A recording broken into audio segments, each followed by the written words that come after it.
Bizim hemmemiz bilýändir, ýa-da bir ýerlerden eşitdendir. Kitap ýakmak belli bir derejede adamda taryhynyň belli bir bölegi boldy. Meselem Aleksandriýa kitaphanasynyň ýakylmagy.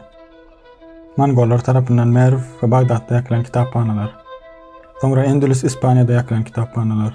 Ýa-da ýaňy ýakynna Hitler tarapyndan ýakyp ýok ettirilen müňlerçe kitaplar we gymmatlyklar. Bular bizim bilip bilýän esas wakalarymyz. Emma taryhda kitap ýakmaň uju adamyň ýazyp başlamandan bäri gaýtýar diýsek dogrudur. Bizim bilýän iň gadymy ýakylan kitaphana biziň ýaramyzdan öňkü 206-njy ýylda Hytaýyň Kin şäherine bolup geçdi we ondan bäri bir näçe kitaphanalar we medeni gymmatlyklar ýok edildi. Eýsem duran hiç kime ziýansyz bu kitaplaryň kime näme ziýany bardy?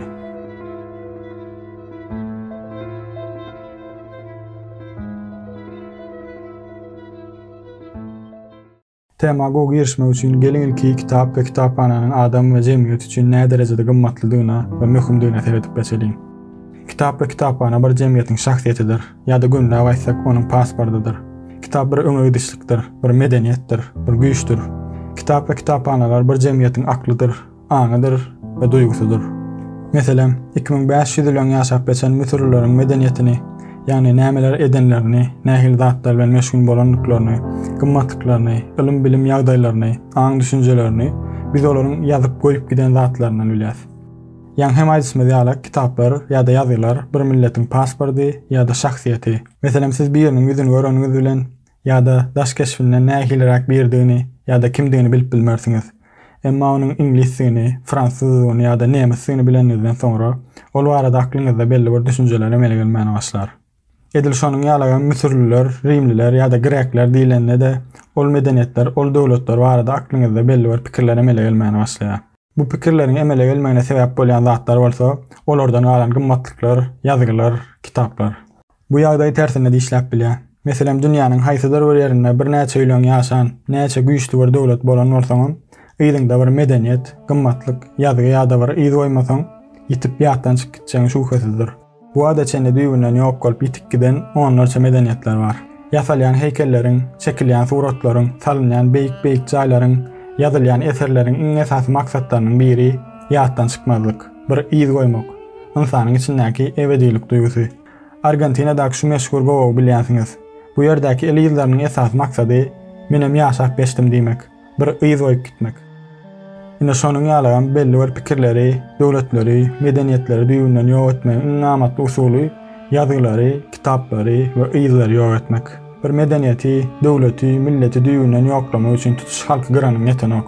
Olaryň goýan ýyzlaryny, ýazan kitaplaryny, çeken suratlaryny, ýasan heýkellerini, guran binalaryny hem ýok etmek gerek.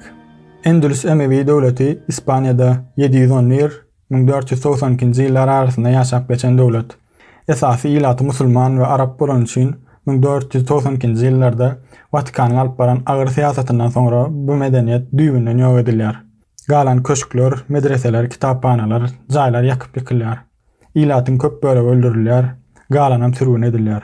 Şeýdip şu wagtky Ispaniýadan ol medeniýetiň ýyzy pozulýar.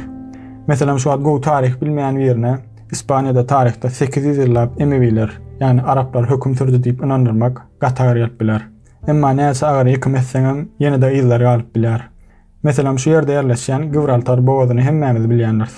Bu bogaz adyny Emevi komandir Tarik bin Ziyad'dan alýar. Jebel Tarik, ýani Tarikyň dagy. İspan diline Gibraltar diýip öwrilen. Ýa-da sizin täm Ispaniýanyň käbir şäherlerine, meselem Granada'da ol wagtlardan galan binagarlyk işlerine gawat edip bilersiňiz. Kitaplar ýok edenden soňra ol medeniýetleriň ilim bilimde gazanan zatlaryny tekillenýär, nollanýar. Şol tapylan zatlar, şol edilen işler ýene-de başga ýerler tarapyndan edilmeli, täzeden tapylmaly bolýar. Bir näçe alymlaryň eden işleri puçsalýar. Fransuz fizik Pierre Curie şeýle diýär: "Bize Endülüsden 30 sana kitap barly. Şonuň netijesinde biz şu wagt atom bölüp bilýäris. Emma ýakylan millionlarça kitaplaryň ýarty galan bolsady, biz şu wagt galaktikalar arasynda seýahat ederdik."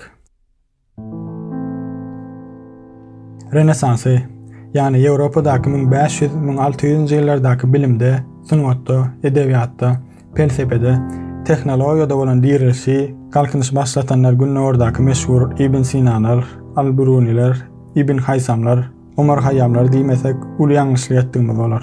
Ve şonuň ýalygam bu alymlara da ýol görkezenler meşhur Grek alymlary Aristotel, Platon, Hippokrat we Sokrat diýmesek ýene-de ýalňyşdygymyz bolar.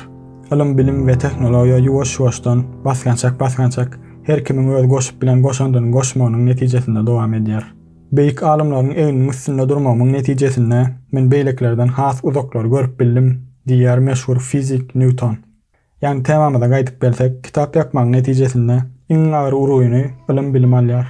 Basgançaklar döwülýär. Gizlenen ýa-da goralan kitaplar bilen köp zaty täzeden urmaly ýa-da nollan başlamaly bolýar. Tarihde ine şeýle ýagdaýlar bir näçe ýylda gaýtalanyp geçdi. Rimliler tarapyndan ýakylan beýik Aleksandriýa kitaphanasynda 400 000 kän kitap we el ýazgysy bardyg aýdylýar. Köp ýazgy ýanyp kül bolýar. Amerikada ispanlaryň eden medeniýet we adam yrgynçylygyndan soňra elimizde diňe 3 sançak maýa el ýazgylary garly.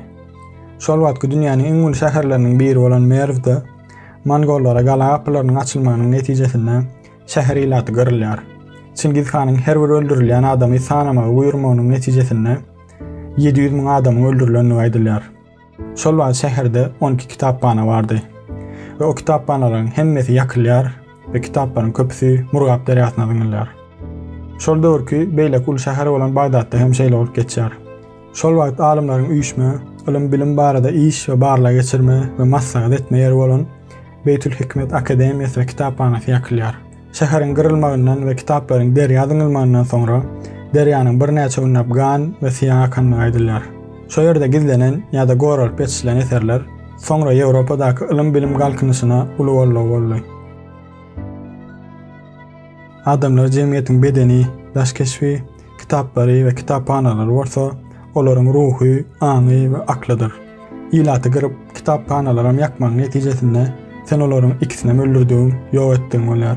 Edil şonuň ýalygam kitap okumayan, belli bir gymmatly bolmayan bir jemgyýete eýýamdan ruhsuz bir ölü diýsek dogrudur.